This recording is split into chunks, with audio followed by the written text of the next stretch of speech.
Welcome today, everyone. Special to be able to gather with you today, and we're here today to remember a very special man and to celebrate his life. And so we just want to welcome you here to this place. My name's John O'Martin. I'm the pastor here at Richmond New Life Church, and it's a privilege to be leading this service in this time of celebration in this place. Look, just a couple of things to point out to you in the way of some notices. If you need to head out of the building for an emergency, and the fire brigade was here only 45 minutes ago with 2 trucks with a faulty alarm switch, so we're glad they came then and not now. And so if you do have to head out, we'll just gather out in the car park out there. If you need bathrooms, that is out through the foyer and off to the left there.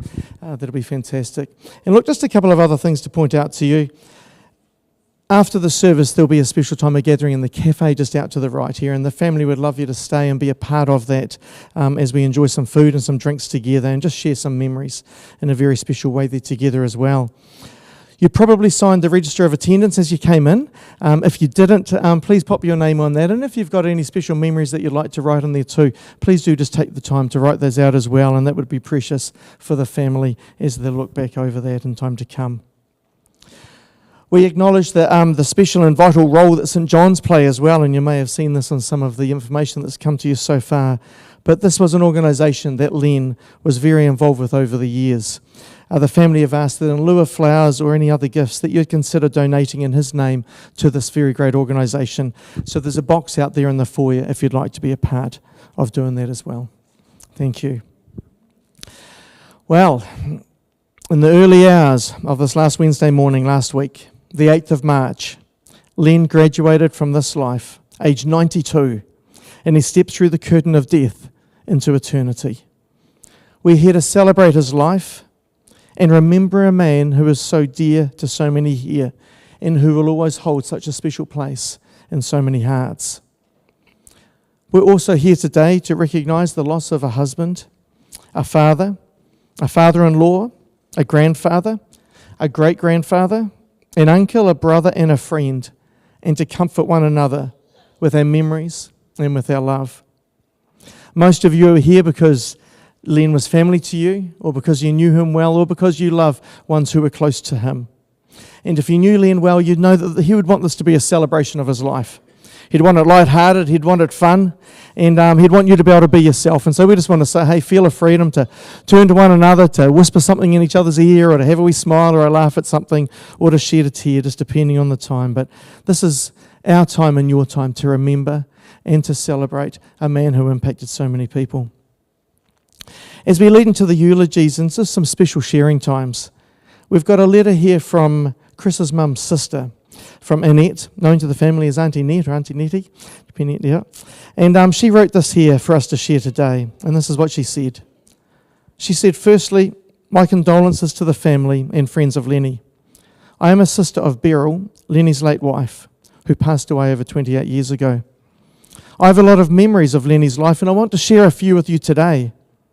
I bonded with Lenny and Beryl during my first year at Brightwater School. I was teaching there. I was really happy, and they both made me feel so welcome. It was interesting, as Beryl and Lenny knew almost everyone at Brightwater, so they filled me in on the family backgrounds of all of my students. We used to play cards together, or cribbage, a game some of you may know. Who knows of cribbage? Is that a generational thing? I don't see many younger ones knowing of cribbage. But anyway, there was a game there that many people enjoyed. Beryl and I sang together a lot, harmonising as much as we could. We used to often sing together at the local dances on a Saturday night, and Lenny was our toughest judge. While we were practising, he would often make us sing the song over and over again until he was happy with our performance. Lenny loved music, and he would often sit and listen while I played the piano. He had a very good vegetable garden, and he was so proud of the vegetables that he grew. Lenny was a St. John's ambulance officer for a few years, and he'd come home after a rugby game and give us all the gory details of the injuries that he had to treat, putting dislocated limbs back in place and administering ice to bad bruises. I vividly remember, she says, how overjoyed they were when they brought home 2 beautiful adopted babies. First of all, Chris, and second, a few years later, Linda. Beryl and Lenny were the proudest parents in Brightwater. My sister Beryl adored Lenny, and I know how distraught Lenny was when Beryl passed away. So now they can be together in the big blue yonder Rest in peace, Lenny, she says. Thank you. A beautiful tribute there. Well, we're going to move on to sharing some stories now, and really a special time to remember. And Chris is going to kick that off for us and just share really some stories from the first part of Lenny's life and legacy. So, Chris, why don't you come now as we do that? Thank you.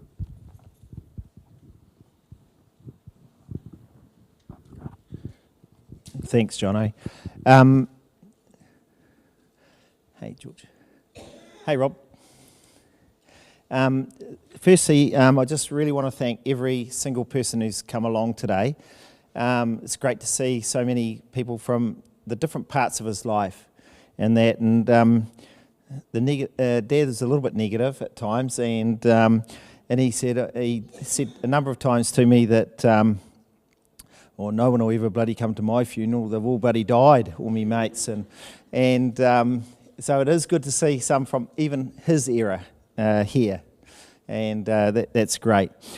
Dad was born on the 20th of November 1930, a long time ago. He's the eldest of 7, and his only auntie Vina left now. And when I was looking through his stuff a while back, actually, I saw that his mum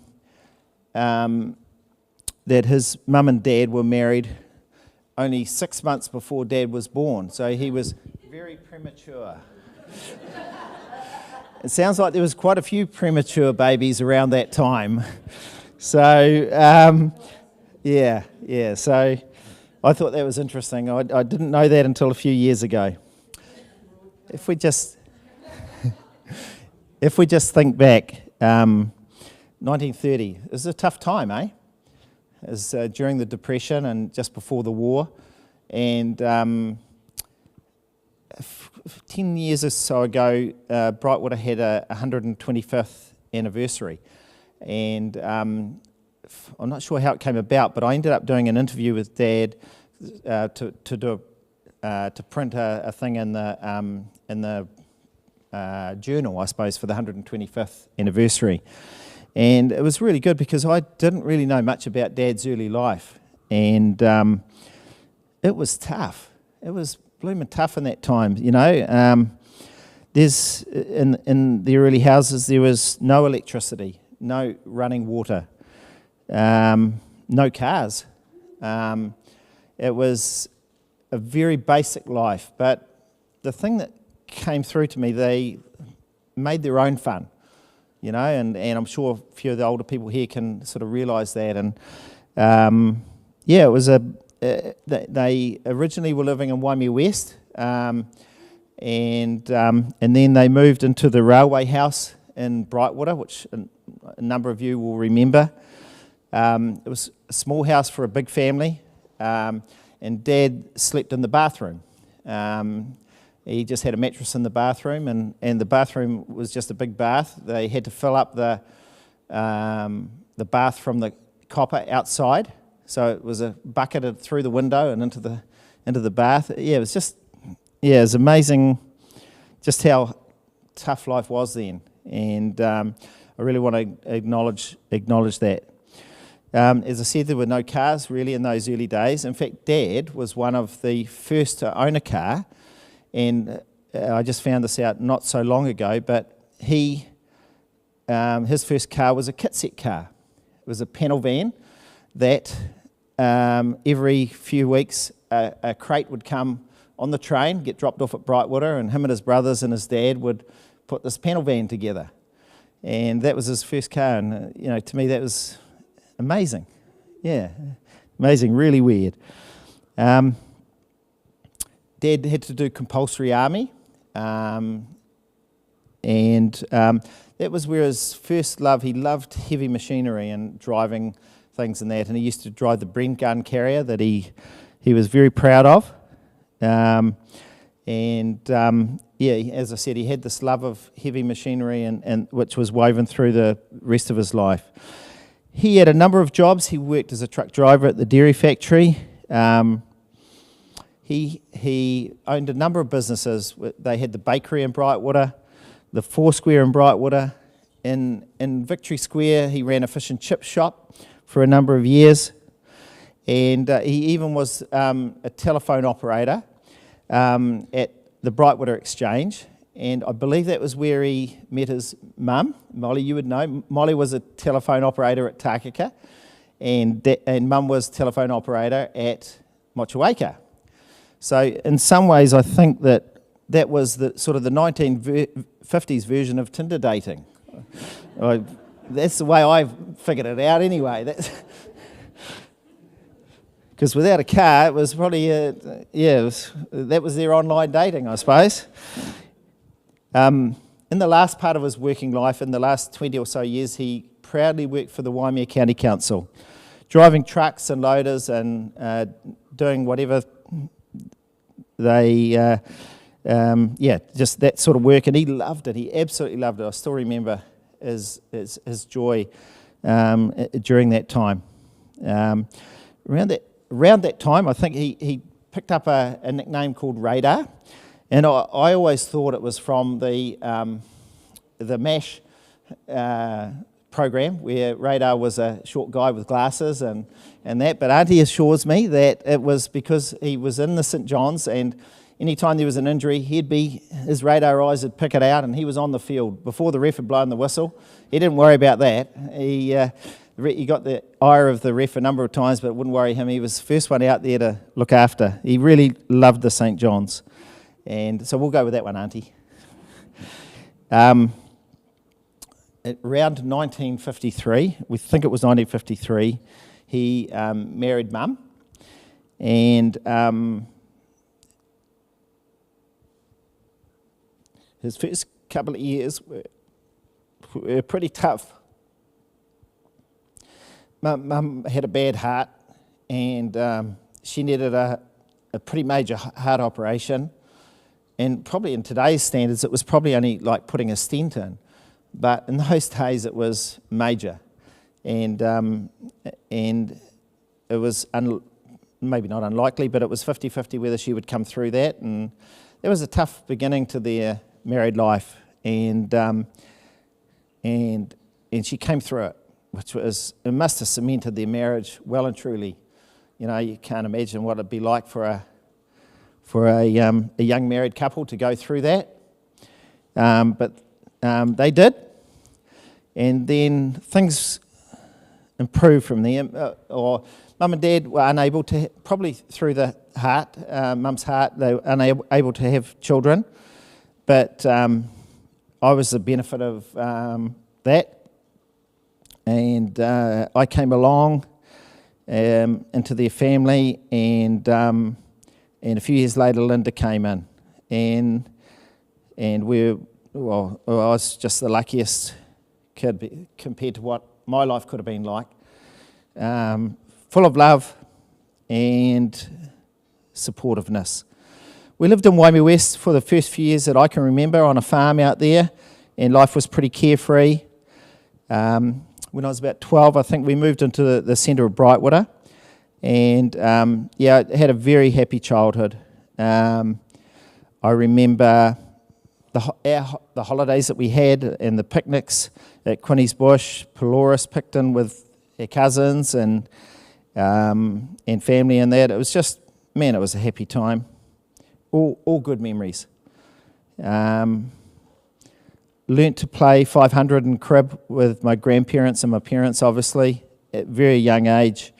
And once again, just so many Saturday nights just playing games and cards and that. It was just incredible family time.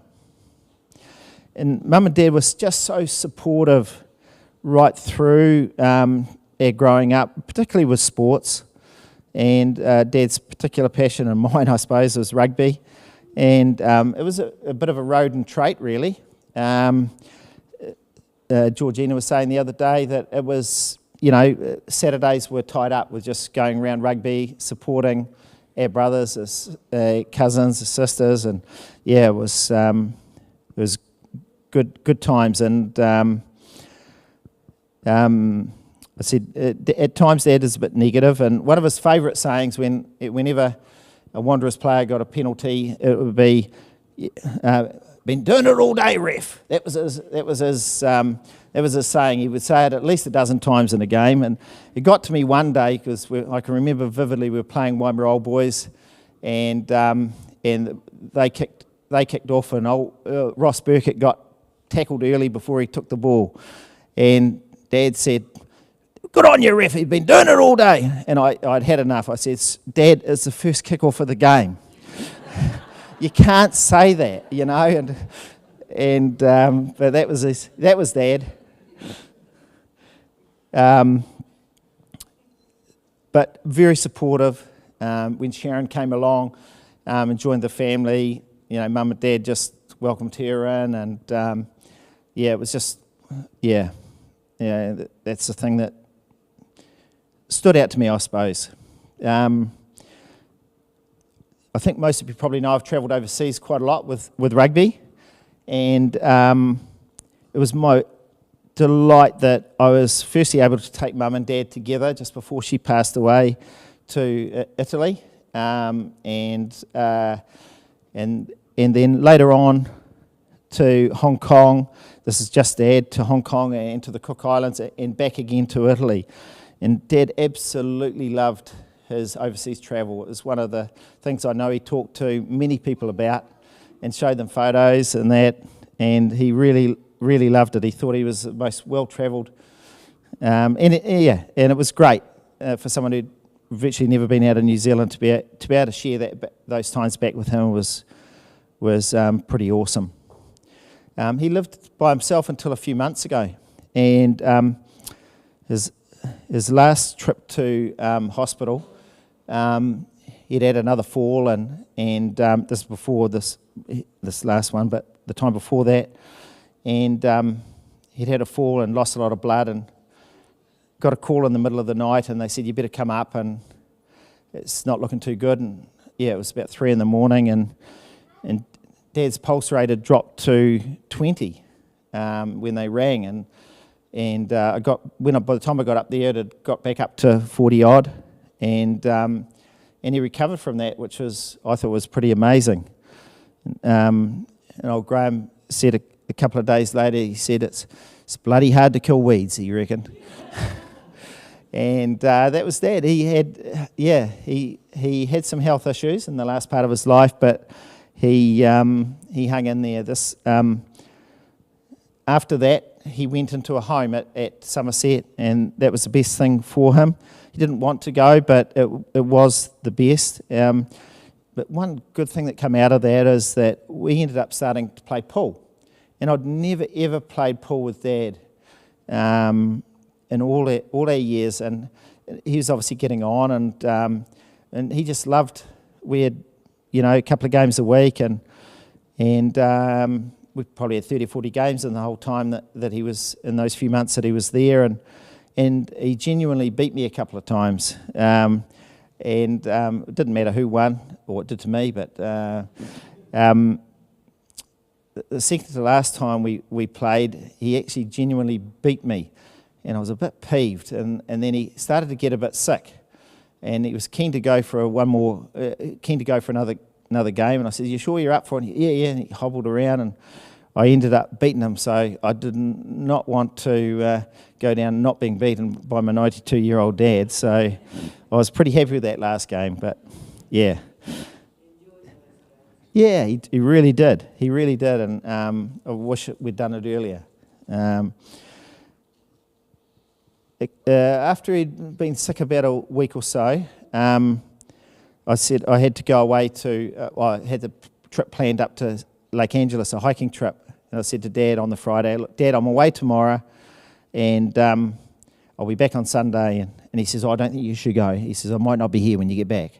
And I says, "Come on, Dad, you'll be here." And he says, "Oh, look, if I'm not here," he says, "you know where my lotto ticket is in my wallet." "Yeah, righto, Dad, righto." And I'd forgotten about it until a couple of days ago, and I went in and cashed them in, and the miserable bugger there was no money. They were all duds. He didn't leave me a cent. But no, it was great. Yeah. After Mum passed, Dad struggled a bit. It was lonely for him. but he had absolute joy in his grandchildren. 3 special kids that he was so proud of, and this time is a lot easier to handle with my kids around. And also, I really want to thank Auntie Eddie and Georgina for those last few days. It's been awesome. It has been great having you here. We all want to leave a legacy, I suppose. And I hope everyone remembers that.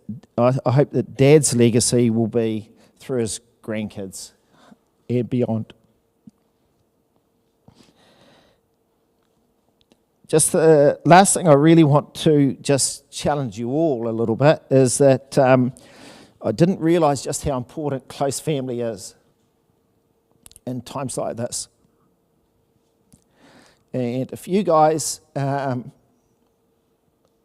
your family situation, if you it's not as close with your close family as it could be, and there's something you could do about it, I really ask you to reach out and try and mend those bridges if you need to or can do, or because, man, it's just been so good. And I couldn't have gone through this. So, Dad, just be proud of what you've left behind. Thank you.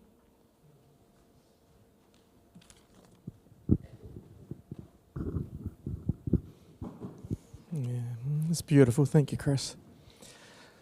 We've got a special compilation of photos that we're going to put up now, and these really just show the whole story of aspects of Len's life throughout the years. And so please just sit back and just enjoy these special memories that are triggered as you watch this now. Thank you.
Some beautiful photos there, and no doubt many memories triggered for lots of you here today as well.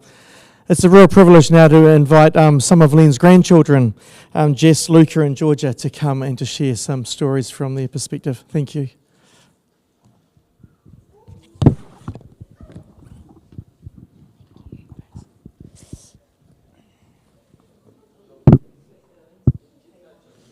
I imagine Penelope may contribute something as well.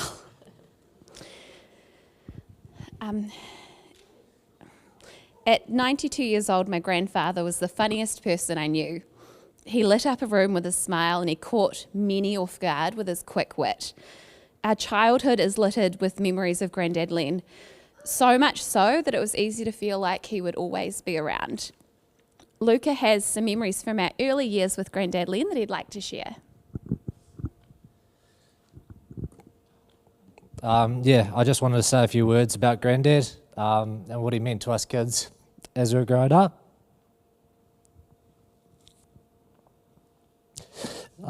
Grandad Len was always there for us. He never missed one of our sporting events, whether it was my cricket or rugby or the girls' netball. He was always there for us on the sideline, rain, hail or shine. In the past weeks, I've had so many messages from people that remember him being at every game. And that's something that I'm really going to miss this year when I'm playing rugby out at Wanderers. He loved Wanderers and he was really proud of me for going back there. As kids, we would often go around to his house and raid his stash of chocolate chippy biscuits, or having saveloys for dinner while watching the rugby. Looking back at these times now, they're really special. Parts of my childhood that I'll always remember fondly. Grandad Len was always really active, even in his later years. He was famous for his daily walks around Richmond, and even up until a couple of years ago, he just loved coming and walking around golf courses as me and Dad would get around 9 holes. Thank you so much, Grandad, for always being there. And I can't wait to follow in your footsteps and be there for my grandkids one day too. Georgia has a few words she'd like to say. How do I top that? Much of the same. For our whole lives, Grandad Len has been our family's constant. Every netball game of mine, he would be sitting courtside all winter, even out in the rain with his big umbrella and raincoat. If I was ever in an article for my sports, and I think Luca was the same, he would cut it out from the paper and put it aside just so he can look at it later. Just the other day, we found my birth notice from the newspaper in November 1998 that he had cut out and put in one of his birthday books. He remembered every birthday and would carefully pick out the card he would give to us, each of us pretending not to notice the $20 that would fall out. He's been a constant feature of every family event, especially our Christmas days. Over the past few Christmases, Jess and I had gotten him quite into mimosas, but we had to ration the bubbles because he'd drink it so quickly. In each of these moments, and I'm sure there are others, I think I took him for granted at times, thinking that he would be our constant forever. But now that he's passed, I feel so lucky that I've gotten to spend 24 years feeling how constant his love for our family was. I love you so much, Grandad, and we'll miss you.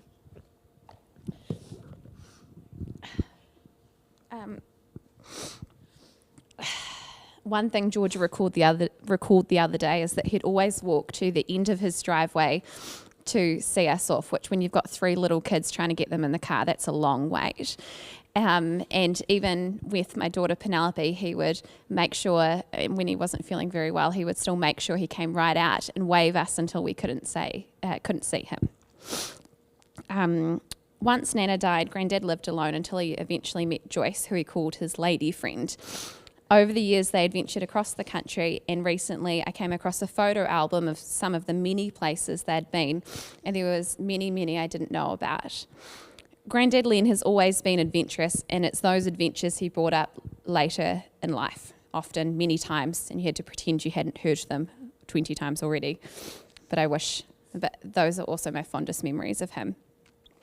He told me once that when he was young, he and a friend went on the ferry all the way to Wellington just for a bottle of Coca-Cola. Back then, you couldn't get it in Nelson or Brightwater, you see. I struggled to believe this initially because it seemed quite far-fetched, but after asking around, the general consensus was, that sounds like Lenny. Or perhaps he was pulling my leg, it's hard to say. In recent years, Grandad and I have grown really close. Initially, I suppose I started making quite a lot of effort because I saw that he was getting older and perhaps a little bit lonely some days. But quickly it became because I just enjoyed his company. He loved telling me about all the jobs he'd done when he was younger and the various cars and machines he'd driven. He loved talking about all the places he'd been and how much he'd love to go back there. I'm aware that many of you knew him much longer than me, but the memories we created are incredibly special to me. In 2020, he came to Wellington with Dad to visit me, and we showed him all the places I thought he'd like to see, like Parliament, where I worked. We went out for a fancy Italian dinner, and we went up the cable car. But the thing he loved most about that trip was where he stayed. It was a little Airbnb out of town, and by coincidence, it had horses. He loved feeding the horses, and he still talked about the horses in Wellington to this day. Grandad Len was kind with his time, which in this day and age is rare, and I think it's something we could all learn from. He knew when I'd be on the news, and he'd write it in his calendar to make sure he didn't miss it. The same with Luca's rugby games or anything. He wasn't a perfect man, and sometimes I guess the only word to describe him would be petulant. He liked doing things a certain way, and he rarely bended. Just try making him a bowl of his porridge, which is a very specific recipe that only he knows, and no matter how many times I tried to make it for him, I always did it wrong.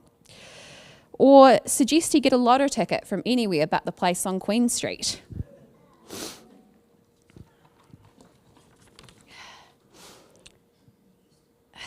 He also couldn't use the cell phone to save his life. He would often call me and say, "I didn't mean to call you, I was trying to get your father." I cannot count how many 5-minute long voicemails he's left on my phone with him swearing away because he couldn't figure out how to hang up. He was adamant it was the phone's fault, and if he had a new fancy one like me, it would be much easier. One of the greatest joys of the last couple of years has been the bond that Grandad Len built with my daughter Penelope, who's 2. When we were pregnant with Penelope, we discovered that she had a leg condition, and initially I was a bit hesitant to tell Grandad Len because he can be a bit negative sometimes, and he always said exactly what was on his mind. But I really should have given him a lot more credit because Grandad Len has only ever said how strong she is, how fast she is, and how smart she is.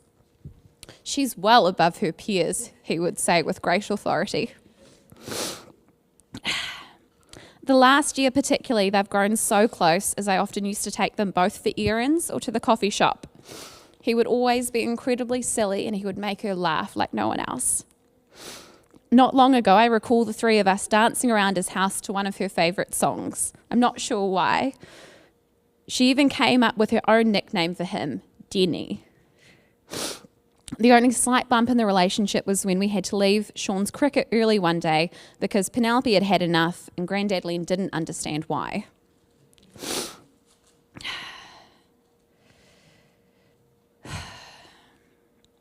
When he went into the rest home a couple of months ago, he was easily the most able person there, something he brought up many, many times.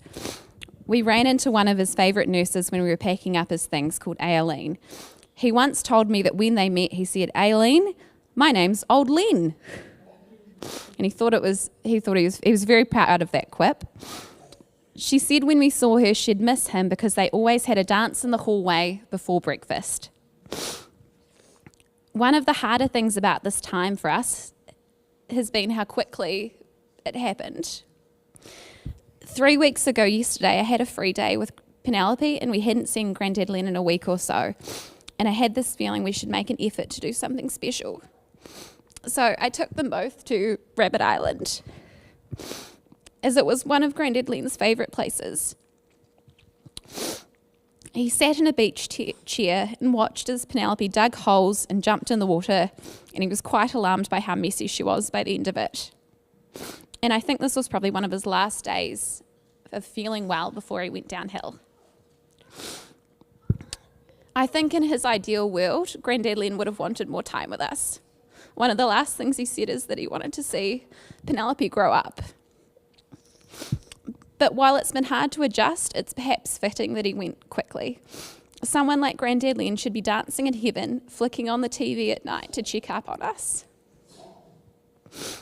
While we will miss him, that's for us to carry, and I'm pleased his burden has been lightened.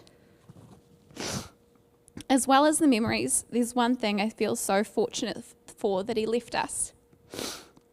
Grandad Len had a real passion and enthusiasm for life, as well as a mean sense of humour. And I'm so fortunate that those are the same qualities I see every day in my dad. And now I see the same qualities in my daughter Penelope as well.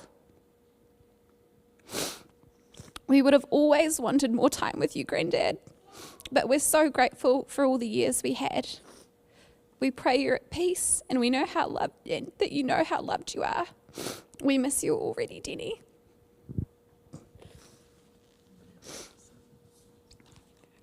Thanks.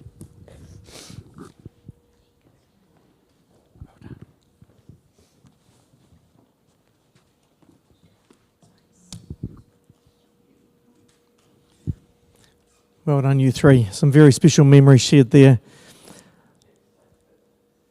Just want to just open up the floor now for any of you who may have some special memories that you'd like to share. And just as you just begin to think on that, when you come up, if you just tell us who you are and what your connection to Len was, and then maybe if you'd just like to take a couple of minutes to share any story that you have that's on your mind, the family would just really love to open up for you to do that if you'd like to. So we'll just open up the floor now and have a little ponder.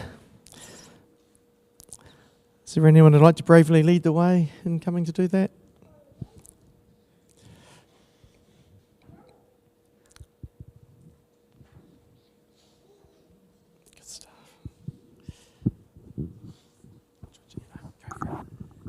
I am Lenny's niece, and of the 2 at the bottom of the ladder, my dad and Auntie Iovina were the youngest. Trouble right there. I've got 2 things to do, and one is to share a recent event that I don't know they were aware of it, and I'd like to pay homage to my uncle's whakapapa. He is of Māori descent, and I would like to give a short homage to that, if you would allow me. But apparently there's a pecking order, Rodens. I'd like to make you aware of the pecking order that they didn't know there was there. And apparently at the hospital, Uncle Lenny was pretty in a comatose state, drugs or whatever, but still alive in there. And Jessica, Georgia and I and Chris were there. And Georgia and I talking, and Jessica came in and started talking. He got quite agitated, quite to her voice. He obviously knew it, sat up. That was good. And we thought, wow. At that time, we thought, well, never mind Georgia. She got relegated. And then Luca rang up. Wow. The girls turned around there, well, maybe we should have played rugby, because he positively got quite agitated to that. But sorry, Luca, you're not number one. Jessica decided to ring up Penelope, and she goes, Denny, go Denny home. And he sat up to her voice and almost came awake. So, well, there's the favourite right there. All 3 children had to sit back and take their place. And little Penelope, it's obvious she was very special to him, and to wake up to that, and clear favourite. So I'd like to pay a small homage to my uncles. I just wrote this before, so please.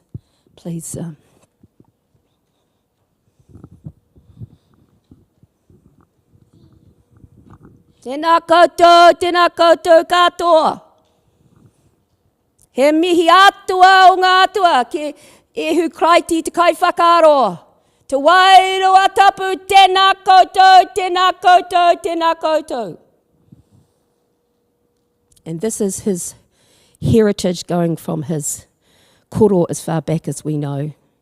And he was a Christian chief, Tepini Manaroa, and this is as simply as I've put it. Ko Tepini Te A Manaroa.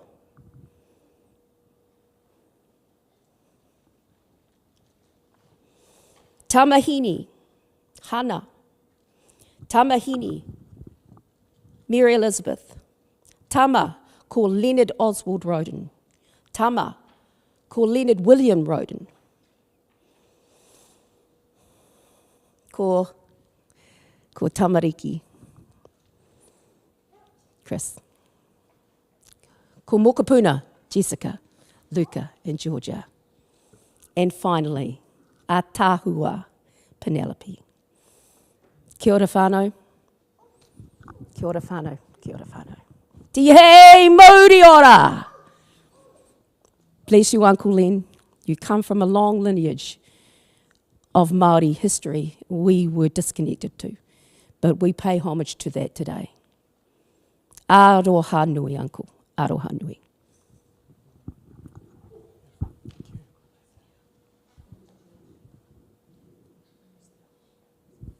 Would anyone else have anything that they'd like to share?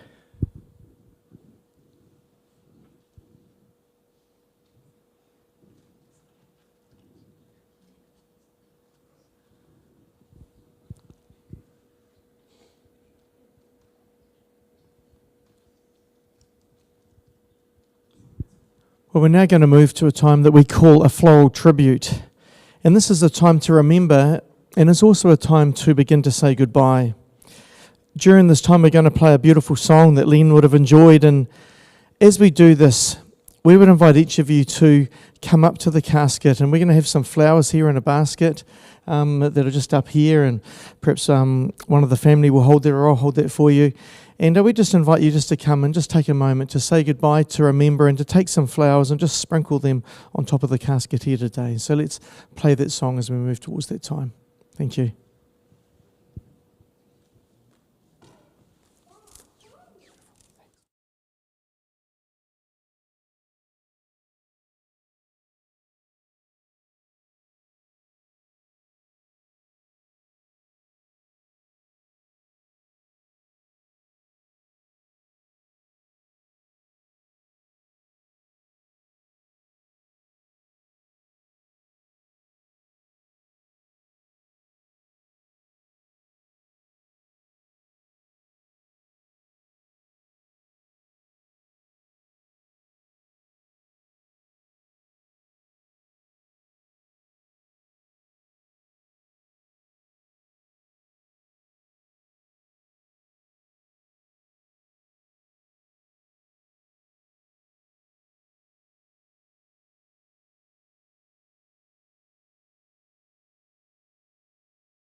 Penelope's racing across the front. Yeah. Very fast. Well, Len, we now lovingly and tenderly release your body to be buried. Earth to earth, ashes to ashes, dust to dust, trusting in God's never-ending love, which surrounds us now and in the time to come. Amen. God, we thank you for Len's life. We thank you for the fullness of life that he experienced in his 92 years. We thank you for the testament before, Lord, of the impact that he had on so many people and the support and love that he showed to friends and to family.